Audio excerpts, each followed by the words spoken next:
Welcome back to the porch, Legacy Visionaries. In our last masterclass, we did some heavy surgical work. We mapped out the architecture of your autonomy. We permanently dismissed the committee of public opinion, and we put up a strict spiritual firewall. But tonight, I need to speak to the person who executed the alignment, closed the studio dashboard of their old life, and suddenly found themselves sitting in complete, terrifying silence. When you cut away the external scaffolding, the toxic relationships, the automatic chaos, the noisy validation of the public square, you cross a threshold into what I call the void. And immediately your biology throws a tantrum. Your brain flags the quiet as danger. Your amygdala panics. You experience a literal limbic freeze. Years ago, when I stood in the freezing shock of sudden devastating loss, wondering how to parent my children without their father, asking why the healing didn't manifest the way I planned, my mind went completely numb. I felt frozen in the dark. Hear me clearly. That freeze is not a sign that you've failed. It is proof that your brain has run out of its old automatic scripts. You aren't dying in the dirt. Your system is simply waiting for a new command. Now, some of you might be listening to the language we use on this porch. Terms like identity insulation, the curative crush, or a thought altar. And you might be wondering why we don't just use standard self-help phrases. Again, here is the clinical reality. Your brain cannot discard an old toxic behavioral script unless it is given a vivid, superior spatial model to replace it. Standard cliches tell you what to do, but they leave your nervous system stranded. When I hand you a proprietary keyword, I'm handing your brain a practical blueprint for the how-to aspects of transformation. A metaphor is a bridge. It bypasses your limbic resistance, destigmatizes your internal pain, and hands the Holy Spirit the structural vocabulary He needs to remodel your neural pathways in the dark. Hear me clearly. This vocabulary is not your passive response to the fruit of the Spirit. It's the structural reception protocol that allows the fruit to be cultivated in your brain in the first place. The Holy Spirit is the sovereign builder, but according to the law of your autonomy, He requires a precise structural scaffold inside your consciousness to attach His supernatural work to. So when you replace the broken language of your trauma with the premium keywords of your destiny, you're building the greenhouse frame that allows His uncrushable peace to organically grow. So, as we step into this masterclass tonight, do not just listen to these words as poetry. Treat them as tools. We are closing the door to automatic chaos and turning on the engine of your neuro-spiritual drive. Omar is waiting at the altar with the word, so let's begin.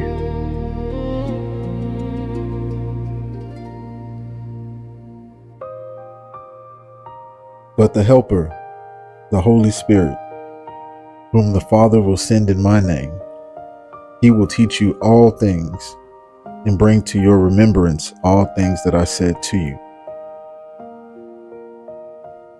Before the public square could project its chaos onto your timeline, an eternal decree was already signed in your favor. In the upper room of your broken understanding, a promise was codified. The sovereign pattern declared that you would never have to navigate the freezing isolation of the void using the fragile scaffolding of human intellect. Look at the divine correlation. In John 14, the architect sends the counselor, the holy keeper of your original identity script, to override the mental panic of your transitions. He doesn't arrive to coddle your trauma. He arrives to enforce your alignment. And what is the legal evidence of his occupancy? It's not the loud applause of the public square. It's the quiet architectural miracle of Galatians 5. When your environment is screaming chaos, he yields absolute peace. When the soil of your life feels restricted and dry, he yields unshakable joy. This is not a manufactured emotion. It's the organic jurisprudence of a soul connected to the sovereign root. You do not have to fight the freeze, legacy visionaries. You only have to yield to the restructuring agent. The counselor is on the porch. The fruit is locked into your design. And the engine of your legacy is turning on. Breathe in alignment. The sanctuary is secure.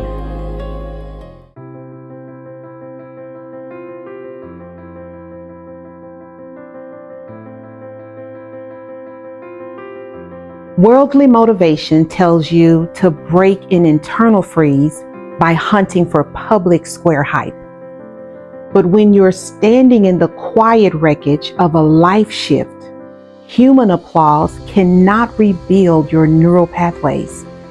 I need to introduce you to the ultimate jewel of our faith ecosystem, the Holy Spirit of our sovereign God.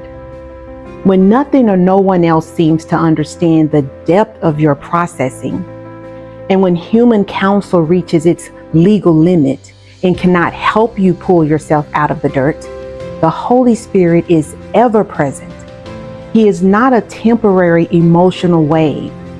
He's the supreme embodiment of God's presence, stationed inside your command center. Look at the mechanics of how he operates. The Holy Spirit does not work from the outside in. He works from the absolute core of your being. He's the Spirit of truth. So when the noise of a dying world tries to destabilize your mind, he acts as a divine filter, whispering the original blueprint of the architect directly into your spirit.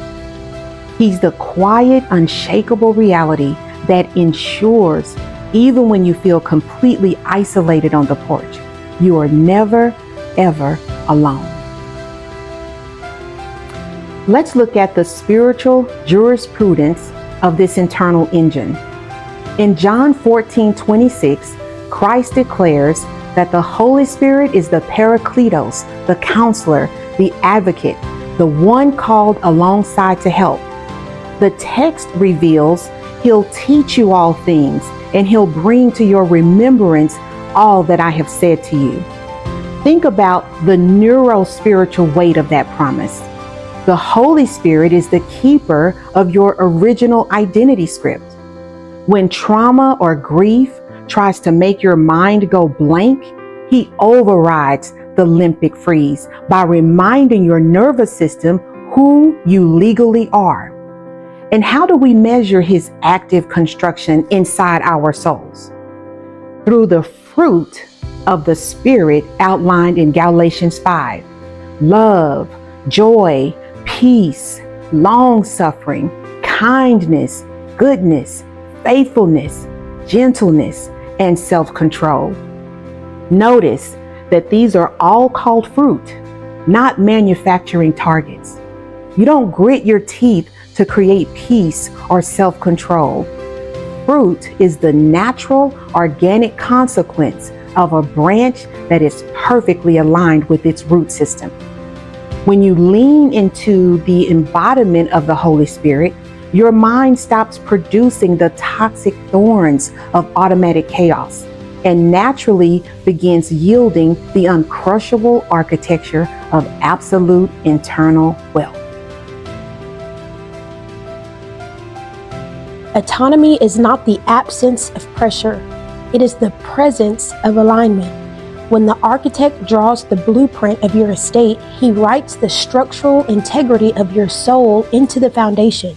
The cup you are holding is not filled with bitter judgment.